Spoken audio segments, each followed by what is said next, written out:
The morning of the wedding, the Whitmore estate looked like something out of a storybook. White hydrangeas spilled from every urn along the marble entrance. A string quartet rehearsed softly beneath the rose-covered pergola, and 300 chairs sat in perfect rows on the south lawn, each tied with a satin ribbon the color of fresh cream. The Georgia sun rose slow and golden over the magnolias, and every member of the household staff moved with the quiet precision of people who had spent weeks preparing for a single afternoon. Inside the East Wing, in the bridal suite that had once belonged to Eleanor Whitmore before she passed, a 7-year-old girl named Zoe Whitmore Bell stood very still while a seamstress made the final adjustments to her flower girl dress. The dress was ivory silk with tiny pearl buttons running down the back, and it had been flown in from a designer in New York whose name Zoe could not pronounce. Her dark curls had been pinned up with small white roses. Around her neck hung a delicate gold locket that had belonged to her late mother, Adaline. Zoe did not smile. She had not smiled, truly smiled, in almost a year, not since the morning her mother had been buried in the family plot beneath the old oak tree at the edge of the property. Adaline Bell had been a kindergarten teacher in Atlanta when she met Marcus Whitmore at a charity gala she had attended only because her sister had begged her to. They had married within a year, and Zoe had been born 10 months after that. For 6 years, the Whitmore estate had been filled with Adaline's laughter, her gentle southern voice reading bedtime stories, her habit of putting fresh wildflowers in every room, even the ones nobody used. Then cancer had come, quiet and merciless, and within 8 months she was gone. Marcus Whitmore, billionaire, founder of 3 logistics companies, owner of properties on 4 continents, had not known what to do with grief. He had buried himself in work for the first 6 months. Then, almost without realizing it, he had begun spending time with Vivienne Cassel, a 34-year-old socialite from Charleston whose family name carried weight but whose bank account did not.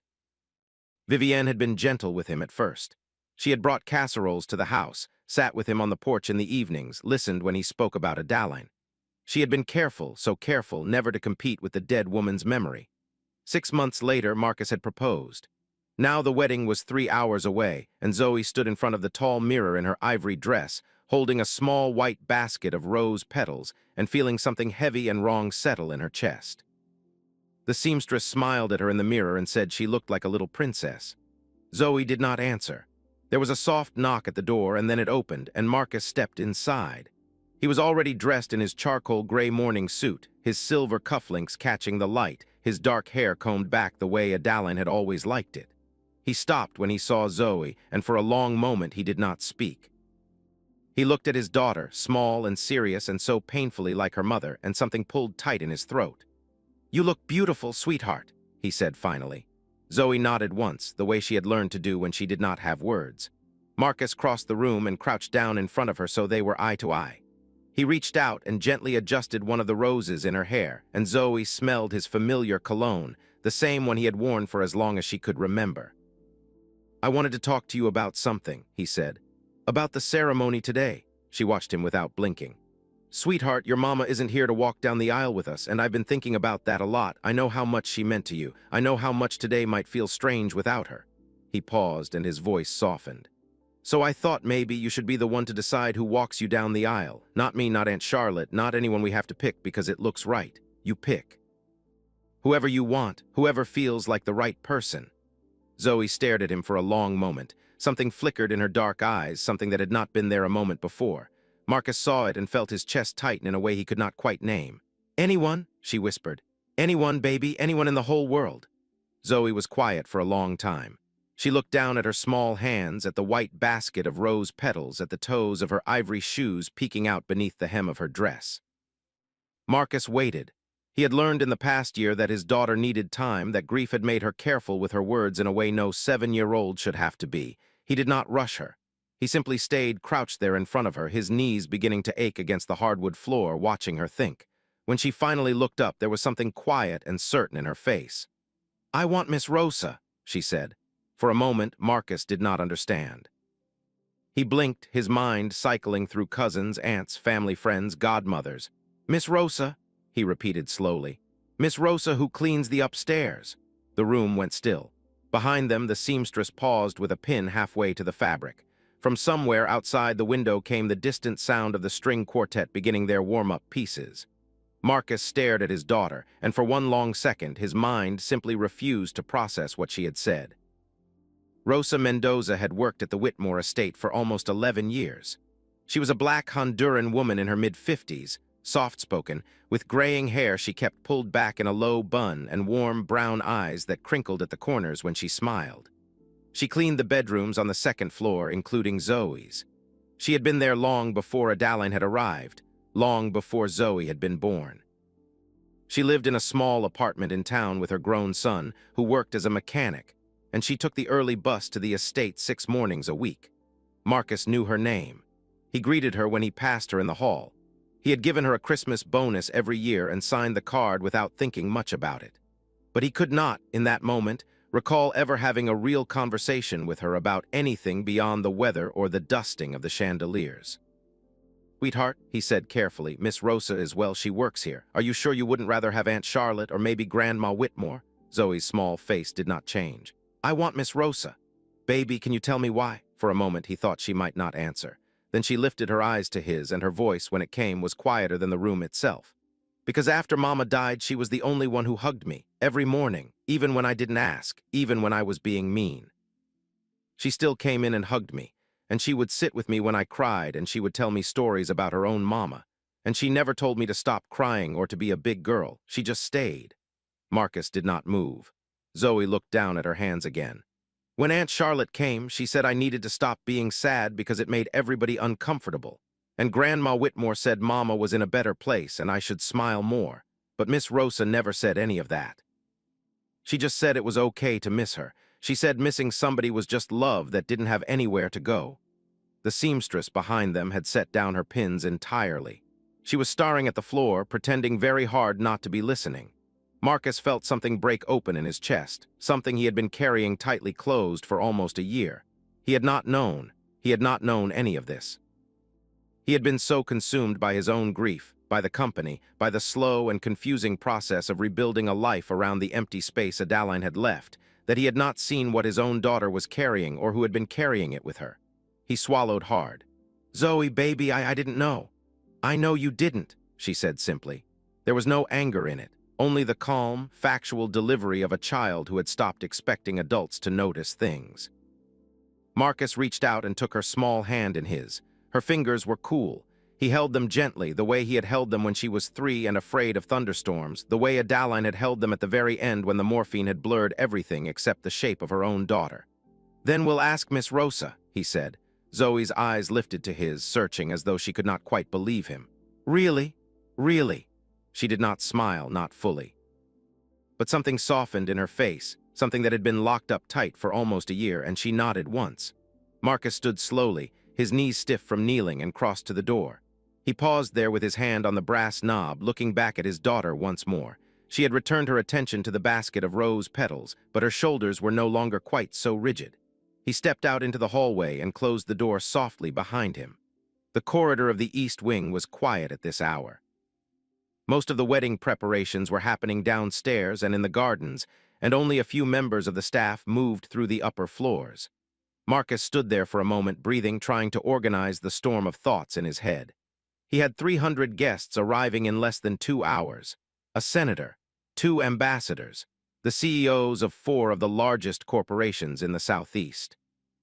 His own mother, who had flown in from Charleston the night before, and who held opinions about decorum the way other people held religious convictions.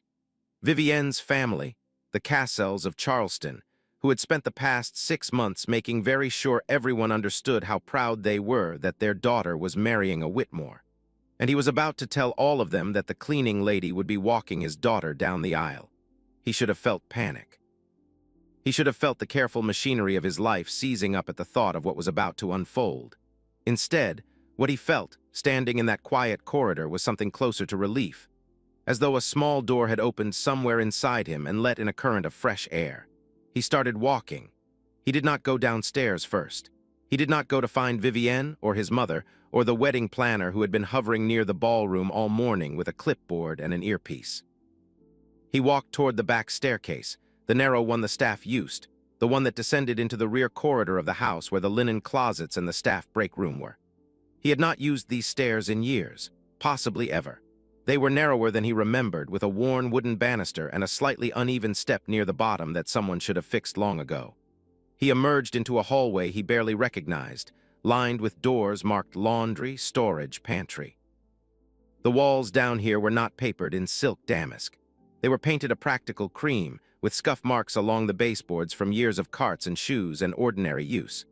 He found Rosa in the second-floor linen closet, folding fresh towels onto a rolling cart. She looked up when she heard footsteps, and when she saw who it was, her hands paused mid-motion. She was wearing her usual gray uniform, her hair pulled back in its low bun, a soft white apron tied around her waist.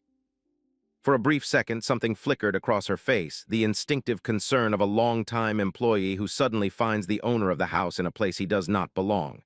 "Mr. Whitmore," she said, straightening. "Is everything all right? Is Miss Zoe?" "She's fine," Marcus said quickly. "She's fine. I need to talk to you if you have a minute." Rosa set down the towel in her hands. "Of course, sir." Marcus realized, standing there in that narrow linen room with the faint smell of lavender detergent and warm cotton, that he had no idea how to say what he had come to say. He had given speeches to boards of directors. He had negotiated contracts worth 9 figures, and he could not, for the life of him, figure out how to begin this particular conversation. He started with the truth. "Rosa, I want to ask you something, and I want you to know that you can say no. You can absolutely say no, and nothing about your job or your time here will change. Do you understand?" Rosa nodded slowly, the small lines around her eyes deepening with quiet caution. "My daughter," Marcus said, and his voice caught slightly. He cleared his throat. "Zoe asked if you would walk her down the aisle today." For a long moment, Rosa did not move. She stood very still, her hands folded in front of her apron, her dark eyes fixed on his face as though she was waiting for him to take the words back, or to laugh, or to explain that this was some sort of misunderstanding. When he did none of those things, her expression began to change, slowly, the way light changes a room at dawn. "Me," she whispered. "You. Sir, I don't understand." Marcus took a small step closer, careful not to crowd her in the small space.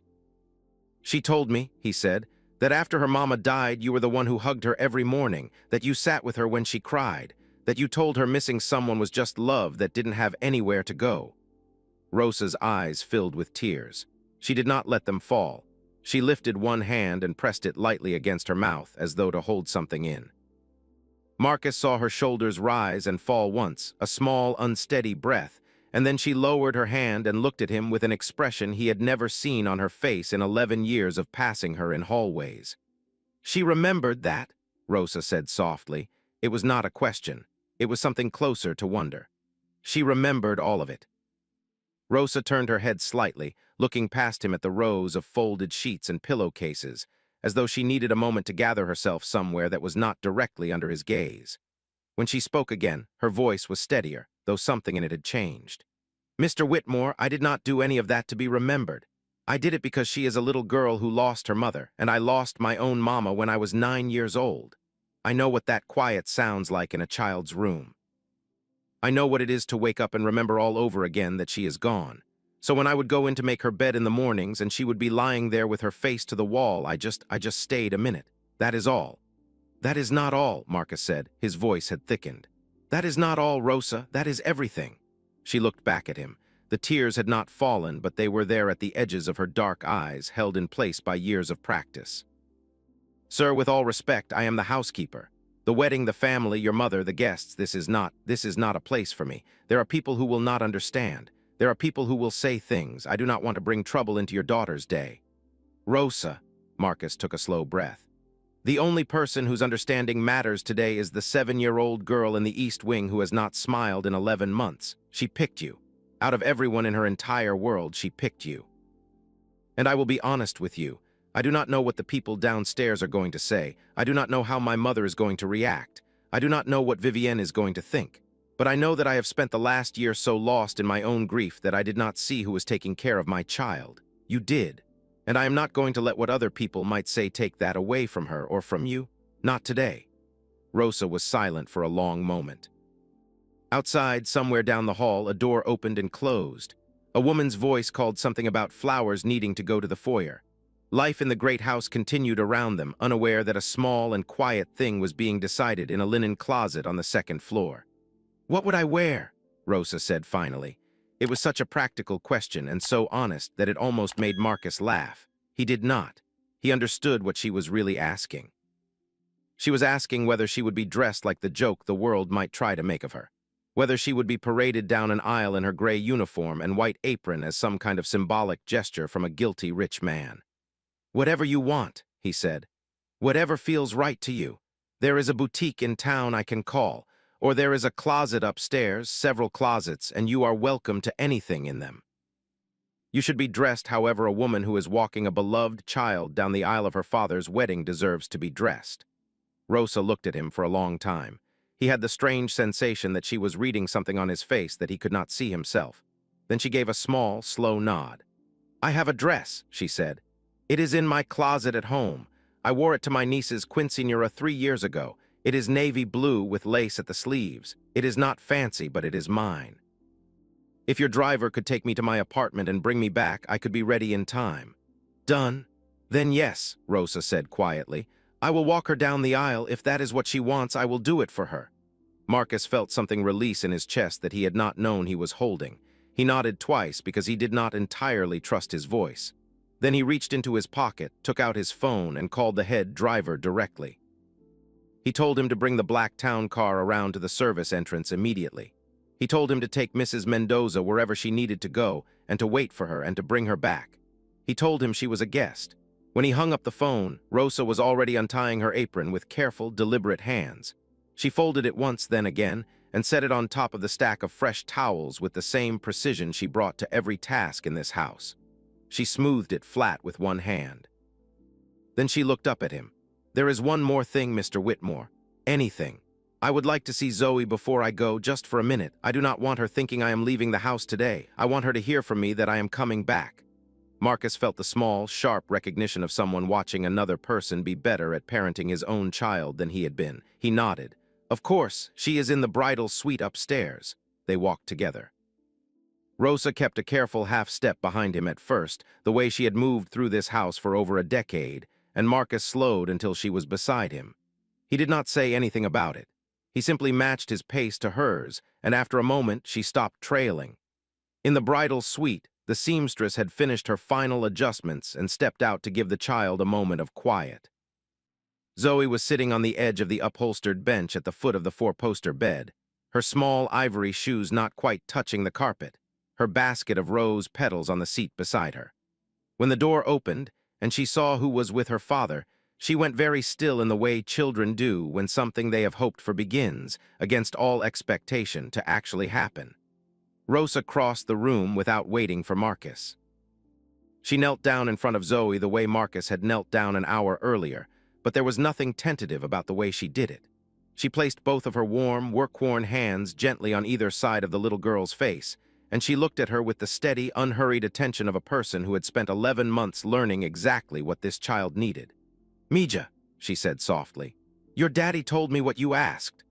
Zoe nodded once, her eyes fixed on Rosa's face. "I am going to go home for a little while, only a little while, to put on my best dress. Then I am coming right back, and I am going to walk you down that aisle, and I am going to hold your hand the whole way. Do you hear me?" Zoe's chin trembled, the smallest movement. "You're really coming back. I am really coming back, before the music starts, I promise you." For the first time in 11 months, Zoe Whitmore Bell did not just nod. She moved. She slid off the bench and into Rosa's arms, and she pressed her face into the soft place where Rosa's neck met her shoulder, and her small body shook once, and then she was crying. Not the quiet, controlled tears of a child trying not to make the adults uncomfortable. Real crying. The kind a person does when something they have been carrying alone for a very long time is finally set down. Rosa held her. She did not shush her. She did not pat her back briskly or tell her she was going to ruin her dress. She just held her, one hand at the back of Zoe's head, the other rubbing slow circles between her small shoulder blades, and she murmured something in Spanish that Marcus did not understand, but that he recognized, in some deep and instinctive way, as the sound his own mother had made over him when he was very small and very afraid. He stood in the doorway and watched, and he did not try to stop the tears that were sliding down his own face. He simply let them fall silent because he understood that he was witnessing something he had no right to interrupt. He was watching his daughter be loved in a way he had failed to love her himself, not because he did not love her. He loved her with every breath in his body, but love, he was beginning to understand, was not the same thing as showing up. Rosa had shown up. Every morning for 11 months, in the quiet hours when no one was watching and no one would have praised her for it, Rosa had shown up. After a long moment, Zoe pulled back. Her face was wet, but something in it had loosened. Rosa took the edge of her own sleeve and gently wiped beneath the little girl's eyes, careful not to smudge the small touch of powder the seamstress had applied. "There," Rosa whispered. "Now you breathe, Mija. I will be back before you know it." Zoe nodded. This time the corner of her mouth moved. It was almost a smile. Rosa rose from her knees and smoothed the front of her gray uniform. She gave Zoe one last look, the kind a mother gives a child before a long day, full of quiet promises that did not need to be spoken aloud. Then she turned to Marcus, gave him a small nod, and walked past him out into the hallway. He heard her footsteps moving toward the back staircase, steady and unhurried. He stayed in the doorway for another moment, watching his daughter sit back down on the bench, her hands folded carefully in her lap, her eyes far away in a place that was no longer entirely sad. Then he went to find Vivienne. He found her in the south parlor, where the bridal party had gathered for photographs before the ceremony. The room was full of women in pale pink dresses, Vivienne's 6 bridesmaids, all carefully selected from the Cassell family's social circle in Charleston. A photographer was adjusting the lighting near the bay window. Vivienne stood in the center of the room in her wedding gown, a cathedral-length confection of silk and Belgian lace that her mother had personally selected from a designer in Milan. Her honey blonde hair had been swept up into a chignon, and a diamond tiara that had belonged to her great-grandmother sat above her veil. She looked, Marcus had to admit, exactly the way a woman in her position was expected to look on the morning of her wedding to a man like him. She turned when she heard him come in, and her face softened into a practiced smile. "Marcus, darling, you cannot be in here yet. It is bad luck. I need to talk to you, just for a minute, in private." Something flickered in her green eyes, a brief sharpening that she covered quickly. "Of course." She turned to her bridesmaids and gave them a small wave, and they scattered with the well-trained ease of women who understood when to make themselves scarce.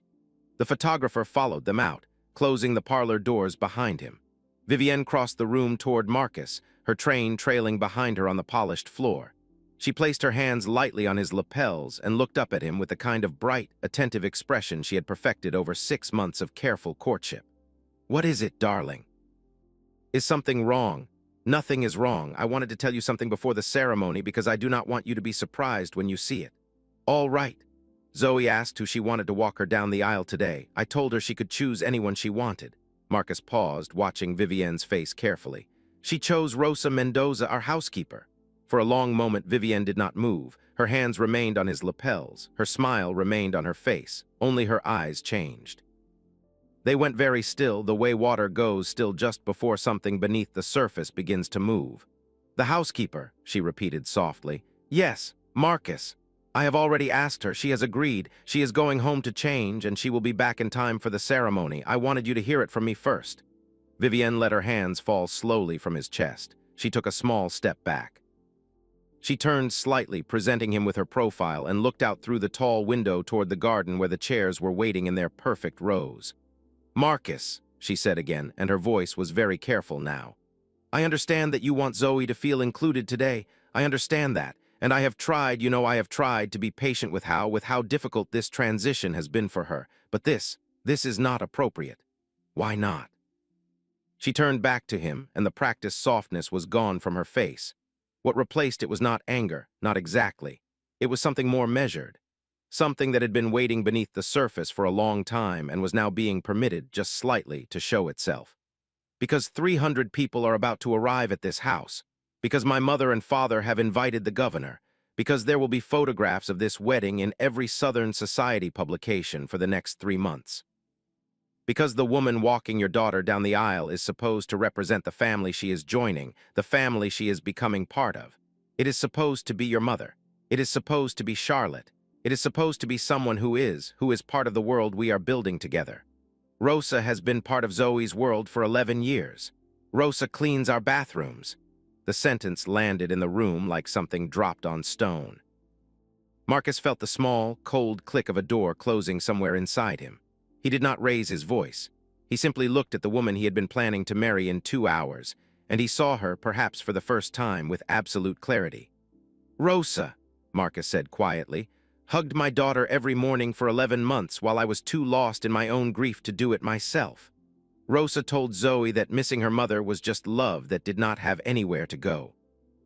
Rosa sat with my child in the dark while you and I were having candle-lit dinners in Charleston." Vivienne's mouth tightened just slightly. "That is not fair, Marcus. I have tried with Zoe. You know I have tried." "You told her to smile more, Vivienne. At her own mother's memorial dinner, you told her she was making the guests uncomfortable. Charlotte told me about it last week. I did not say anything because I told myself you meant well. I told myself you were learning, but you are not learning. You are arranging. You arrange Zoe the way you arrange flowers, and when she will not stay in the vase, you tell her she is being difficult." "Marcus, I am not finished. I am not angry, Vivienne. I want you to hear me. I am not angry. I am awake. For the first time in almost a year, I am awake, and I am looking at the day I almost agreed to, and I am realizing something I should have realized a long time ago." Vivienne's face had gone very pale beneath her bridal makeup. She did not interrupt him. Perhaps she could not. Perhaps she understood with the same instinct that had brought her this far that this particular moment was no longer something she could redirect with a touch of her hand or a softening of her voice. "My daughter," Marcus said, "is the truest person in this house. She has been the truest person in this house for a year, and I did not see it because I was too busy trying to feel less terrible. And the woman she chose this morning, the woman she chose out of every person on this entire estate, is a woman who has shown her more love in 11 months than most of my own family has shown her in 7 years. That is the truth.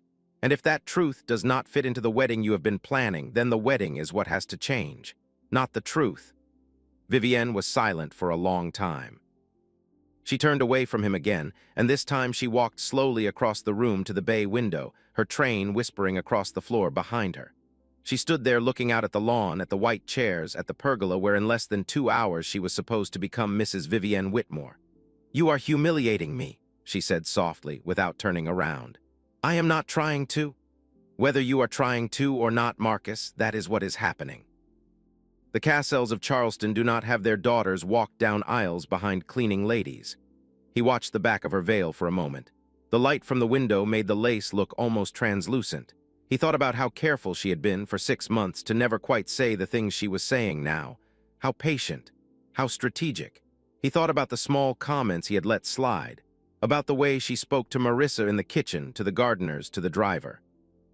About the time he had walked into the parlor and found her telling Zoe that little girls who pouted ended up with lines on their faces. He had told himself then that she was nervous. That blending a family was hard, that she would soften. He understood now that she had never been going to soften. She had been going to harden the household around her instead. "Vivienne," he said, "look at me." She did not turn. "I cannot, Marcus. I'm about to cry, and I will not let you see me cry in this dress." "That is fine. Then just listen.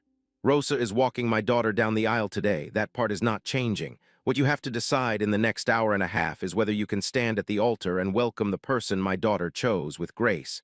Not with tolerance, not with a tight smile, with grace.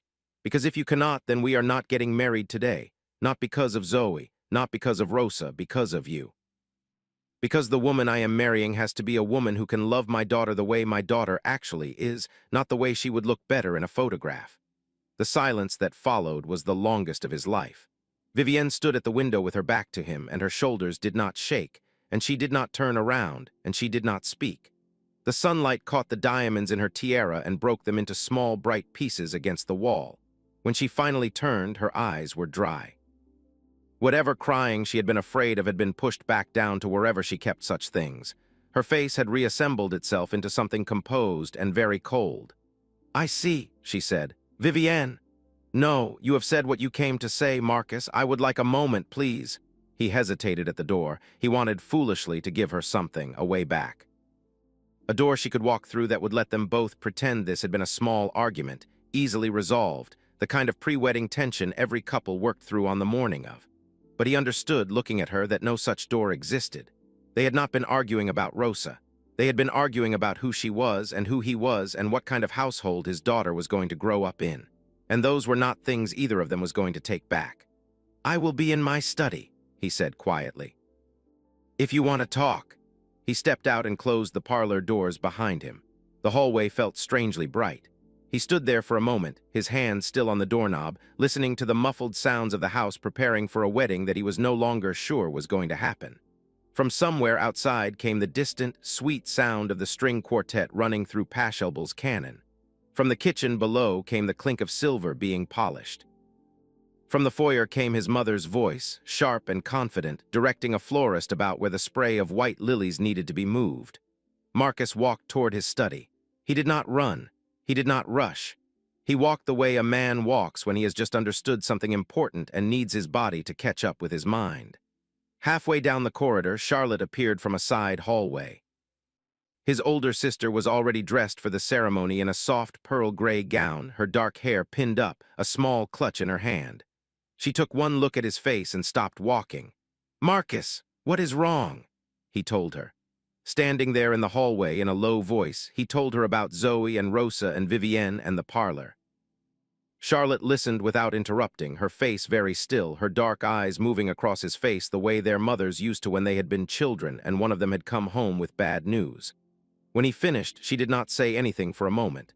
Then she said, "Thank God." Marcus blinked. "Thank God, Marcus. Thank God for that child. I have been trying to find a way to talk to you about Vivienne for 3 months. Every time I started, you looked so tired, and I told myself it was not my place.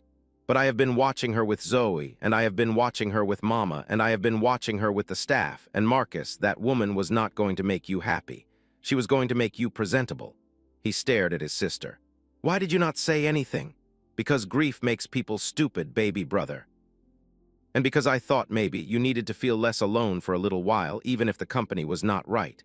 I have been praying for some kind of sign that you were waking up. I did not expect the sign to be your 7-year-old daughter, but the Lord works with what he has." Charlotte reached up and put her hand against his cheek, the way she had when they were small. "What are you going to do?" "I do not know yet. I need to think.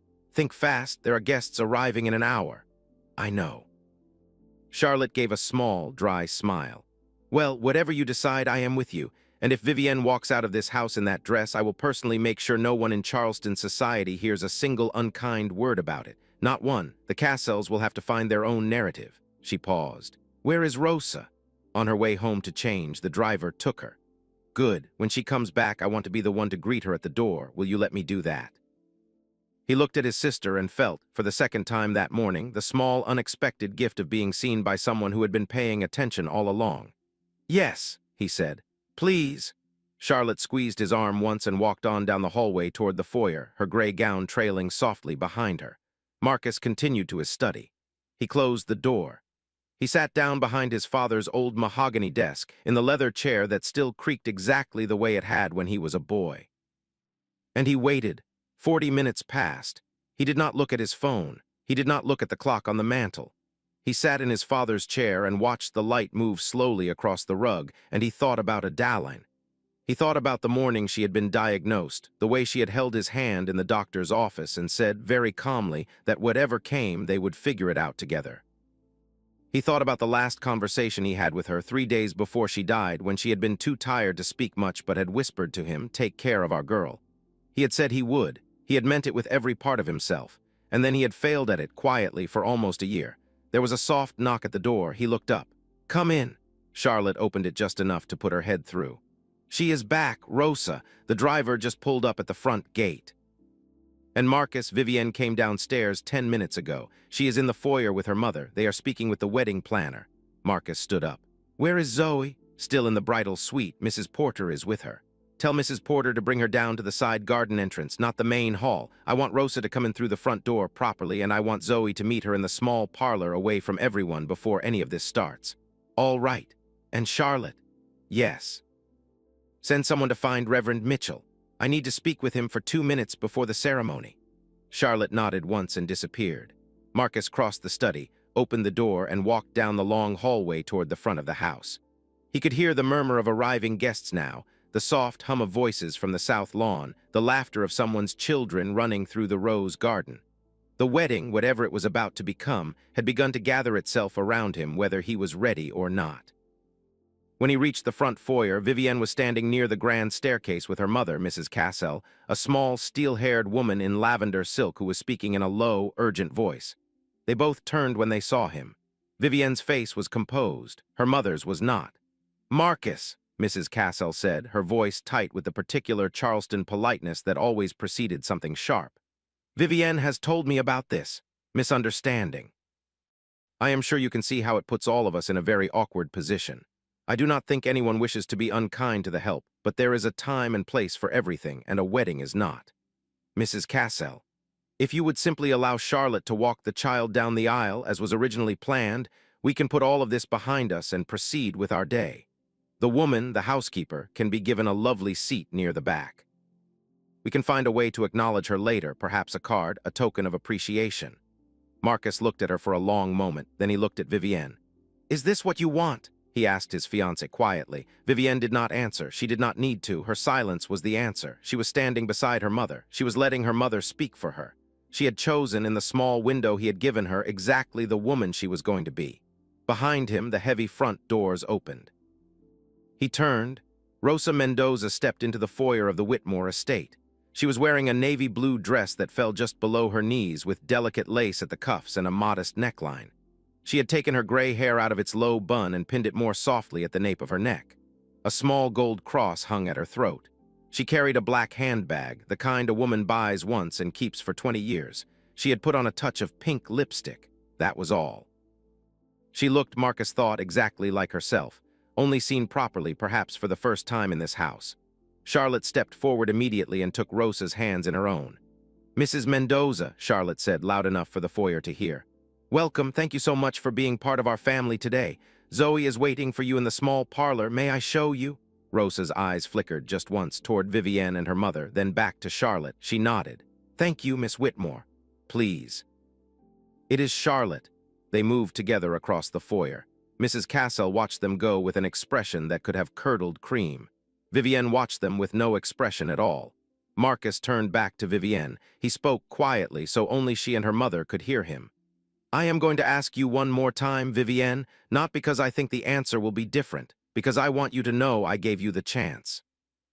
When that little girl walks out of the parlor in 20 minutes holding the hand of the woman she chose, I need to know if you can stand at that altar and welcome her with grace, with a real smile, with an open heart. Can you do that?"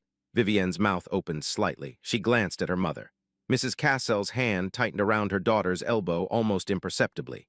Vivienne looked back at Marcus. "Marcus, you cannot ask me to."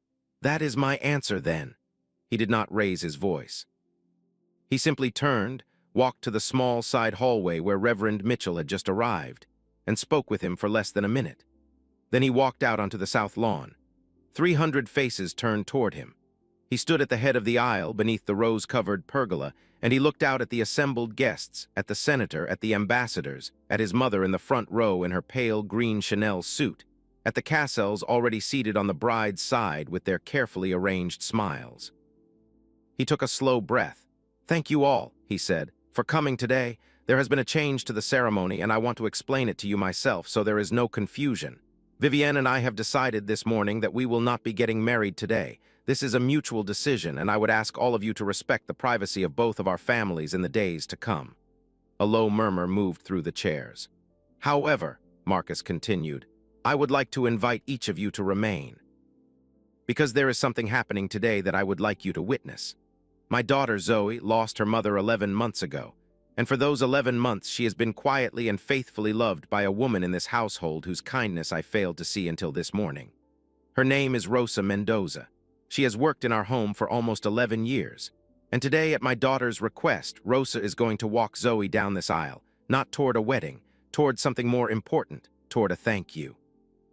From me, from this family, in front of all of you." The murmur changed. Something in the air of the garden changed with it. Marcus turned and nodded toward the side path. The string quartet, after a brief moment of confusion, began to play something soft and slow that was not a wedding march and not quite anything else. It was simply music. Zoe appeared at the head of the aisle holding Rosa's hand. She was wearing her ivory dress, but she had taken the roses out of her hair. She had asked Mrs. Porter to brush it down, the way her mother used to. Rosa walked beside her in her navy dress and her sensible shoes, her small black handbag tucked under her arm, her chin lifted with the quiet dignity of a woman who had decided that whatever this room thought of her was no longer her concern. Her concern was the child whose hand she was holding. They walked slowly. Zoe did not look at the guests.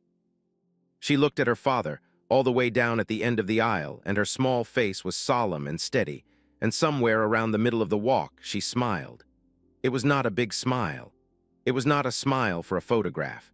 It was the small private smile of a child who had asked for something and been given it, and who was beginning, very tentatively, to believe that the world might be a place where such things could happen.